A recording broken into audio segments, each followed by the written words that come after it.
remember I don't know how to pronounce it, and I'm the pastor between the three of us, so you guys are just going to make fun of me, but Ephraimites, is that how you would say it? Ephraimites? Yeah. Okay. There we go. I think I had a can that would like get rid of those things. No, those are termites. Termites, sorry. So the Ephraimites, right? The word that they couldn't pronounce, Shibboleth. Okay. Right? Is that how you say it? Shibboleth? I think so. That sounds right, yeah. Shibboleth. So there's this one Hebrew word that they, aren't able to pronounce, and their failure to pronounce this word would oust them. Where they would be caught that they weren't actually Israelites, and so they couldn't fly under the radar and pretend. Right. And so my question is, as guys like Willie Nelson, Willie Rice, as guys are, and he's not the only one, he's just one example, but now that we're winning, at least in some sense, that doesn't mean that there's a lot of work to do, but the tides are turning. There is at least a remnant, enough to where the opportunists, right? There'll still be the ideologues, and they'll show their own colors because they're proud to do so. Sure. But there are the opportunists who play the field, and as these guys who haven't actually repented, but are simply just following the money, following the fame, following the tide, as these guys start to shift and are trying to speak the language, and they can now say, oh yeah, woke, I'm not woke. Oh yeah, CRT is bad. What is our variation of Shibboleth in this hour that those guys still, what are the words they still can't say? I don't know about words necessarily, but doctrines. But to me, it's like, critical race theory. I've used the term on my channel before, but if you had a way to just see how many times I use that word or CRT, I just very rarely use it because it really doesn't even matter to me so much exactly what school this came from or whatever, right? So to me, it's whether or not they're accepting sort of this idea of racial reconciliation, kingdom diversity. They're still using that kind of lingo, right? Because honestly, like racial reconciliation, like it sounds like a nice term, but it just means critical race theory. That's what it means. Like racial reconciliation, the actual battles, many of these battles have been won for a long time, where blacks couldn't come to the same restaurant as you. That's not a thing anymore, right? That's not a thing anymore. So like churches that didn't allow you to join if you were black or Puerto Rican, maybe they still exist, but point them out and everyone will criticize them, including me. Oh, yeah. So like, to me, like anyone who's still talking about this as if it's a major issue in the affirmative, right? Like, oh yeah, we're still fundamentally racist culture. I don't care what terms they use to describe themselves. Pretty much to the man, they're all critical race theorists. Yeah. All of them. No, you're right.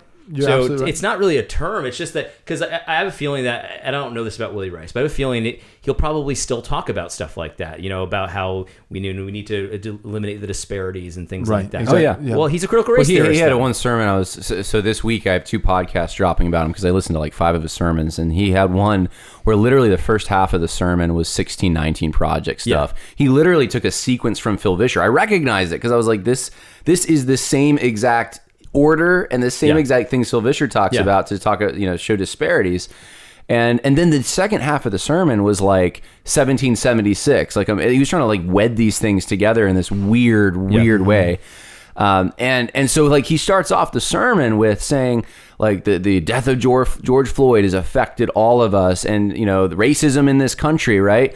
And then, but I'm sorry, like I don't have to hear the rest of the sermon. That's right. You're 100%. already in critical race theory 100%. land. Yeah, no, you're right. assuming that was racism that killed George Floyd, and somehow the church is somehow complicit, and we need correction. That's right. And the disparities are evidence of this. Yes. But yet I'm also going to say we're thankful for the police, and we don't think all those monuments should come down, and America's a great place. I'm going to stand for the flag. And it's like, well, like you're just trying to please. Like, You're just playing the field. You're an opportunity. And what we're definitely not saying, I don't want to speak for you, but I think I can in this case. Yeah, do it. Is that there is no racism in the country. Obviously there is. The people are racist. There are racists out there. Of course. What we're talking about though is sort of this is like the biggest problem that we face. It's a public health crisis, and then like, for example, he's 100% right. Anyone who mentions George Floyd as evidence for the racial divide in our country is obviously not talking from a biblical worldview, because the only reason it is evidence of anything is because they're forcing the issue and pretending it is, right? So it is evidence of something. It's not a racial divide. It's a fundamental ideological divide.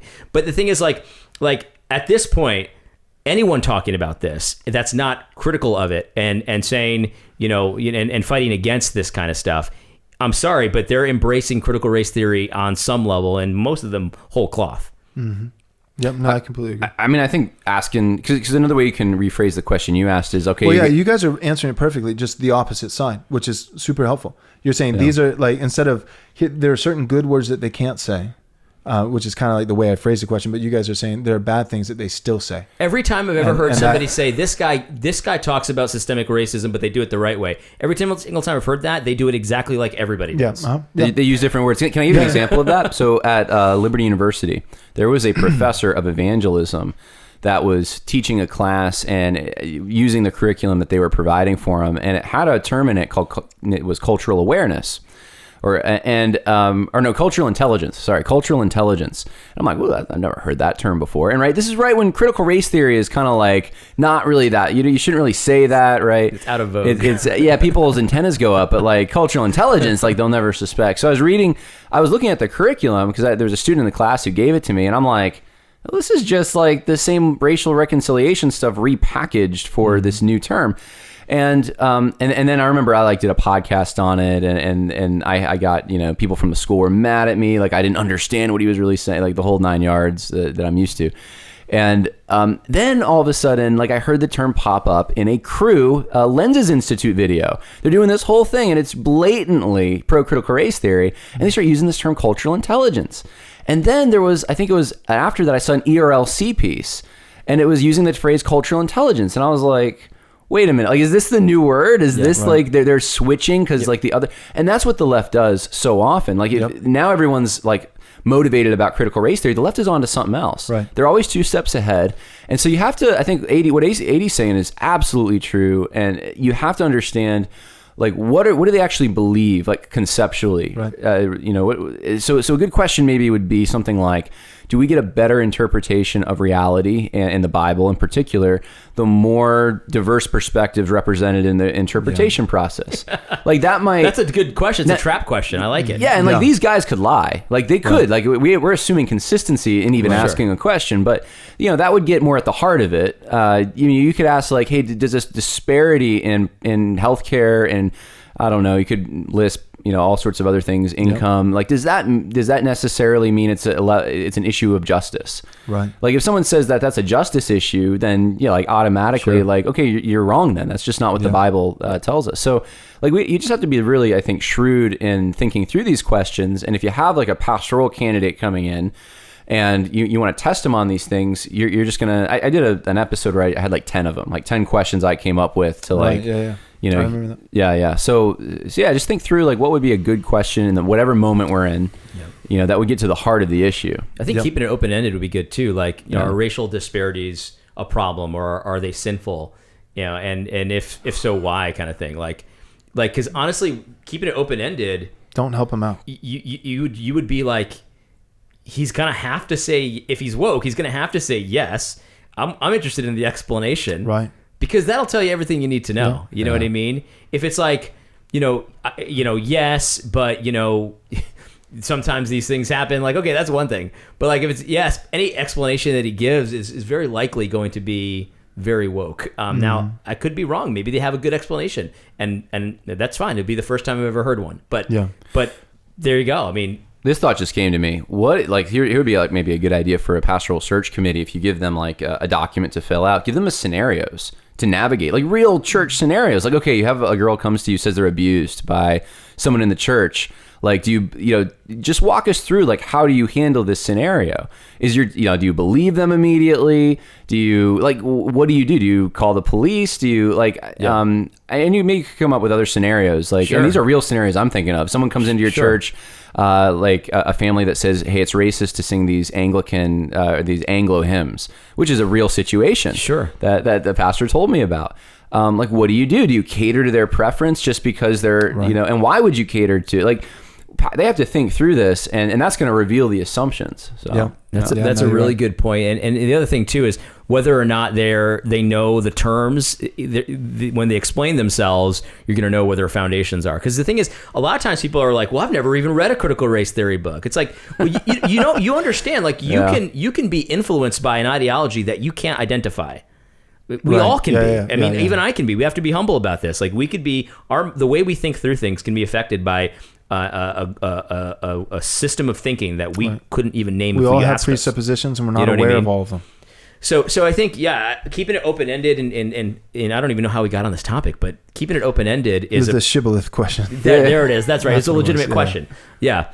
Keeping it open-ended, and hearing them out. But to be honest, I think, John agrees with me. Like if they're at this point, I've seen so much. I've heard every explanation under the sun about why this guy's different. If they're talking about this kind of stuff, the George Floyd incident at all in an affirming kind of way, they're woke. That's bottom line. Sure. You just got to figure out a way to get them to admit it. Right. Yeah. Or they don't even have to admit it. You can just walk away.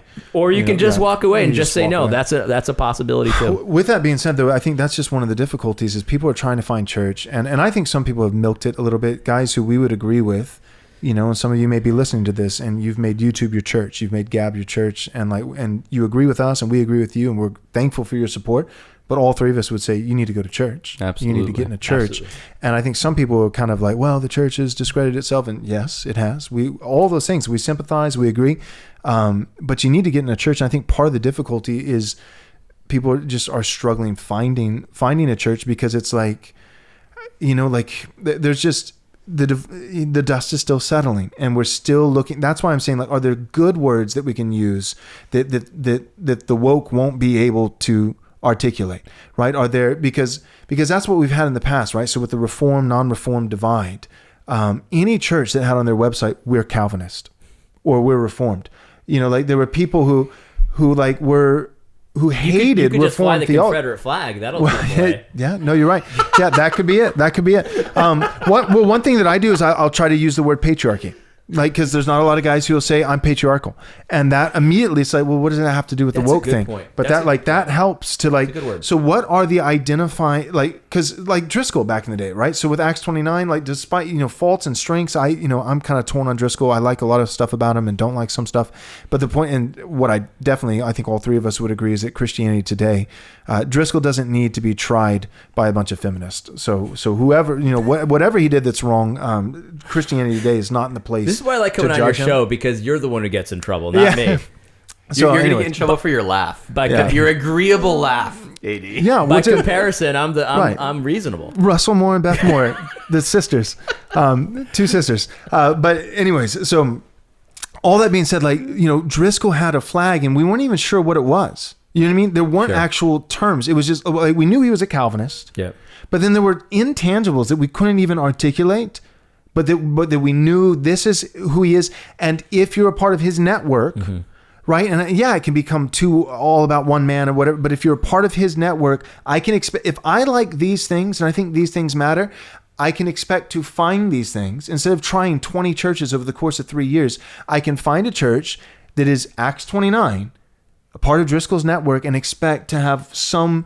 And so what I'm saying, everything's still it's still too new. It's still too recent. The dust hasn't even settled exactly. But we eventually are going to need some way of being able to say, like, I don't want to spend 3 years to find a biblical church that's not woke. Yeah. I don't want to go to a church and make friendships, deep, meaningful friendships over the course of 18 months and then find out that they have a diversity council. Yeah. Right. Because all of a sudden they're asking me to be on it because I'm, 1/18th Cherokee Indian or whatever, like. I'm sorry, by the way. So Forgive me. Yeah. anyways. He apologized to me earlier at lunch, and I paid for your meal. That was your reparations. Reparations, right? I'm not 1/18th Cherokee. I was just making up a random example. So He's still sorry. Well, neither's Elizabeth Warren. You're good. okay, yeah, no, you're right. So anyways, my point is we're going to need that. We're going to need the Shibboleth word or flag or something, and not because we're trying to make it about us, not because it's man-centered, not because we need one guy, his face, it's not none of that, but there is something practically helpful about helping Christians who feel lost right now, who haven't been a member in a church for 2 years. Some of it is because they're milking COVID and those kind of things, but some of them, they literally, it's not their fault. They can't find a church, and we need to be able to help them. If I could say quick in closing, I mean, this is the reason that we did put discerningchristians.com together. Right. So we do have a network there that people can go and you can add your church. You can look at and see if there's churches in your area. Usually I recommend too, people check out, if they don't find anything there, go to Sermon Audio, just see what's in your area. And the beauty is you can listen to these guys and see what you think first. You can search their sermon library, which will also help you get a good idea. But the important thing is like not just to trust God in this. God has his people in every place. God hasn't gone anywhere. Truth is still solid out there. God's raising up people, and he uses the weak people sometimes. It may not look like what you think. It may be like a church plant. You may be the guy that needs to like step it up and plant the church. So a lot of people are doing that right now. So don't have a crisis of faith in the things that actually matter. They haven't gone anywhere. Mm-hmm. They're still there. Like God's still there. Your family's still there. Your hometown, it's still intact. The buildings are still up. The people are still just need Jesus, unless it's in Ferguson, Missouri. No, right. Some of the buildings are still up. Yeah. But it feels like, I think, crazy that so many things have changed, that people's heads are still spinning, trying to figure out what's going on. So I think that's the whole conspiracy things about that, is like trying to figure out what's a paradigm that makes sense of this. Right. But the things that really, really, truly matter, they're still there. They haven't gone anywhere. So just, take hope. Wait. Real quick, before you go, do me a favor. Subscribe to our YouTube channel. Click the bell so you'll be notified with all our new content as it comes out on a daily basis. And if you're willing to support this ministry, you can do so by going to rightresponseministries.com/donate. Thanks so much. God bless.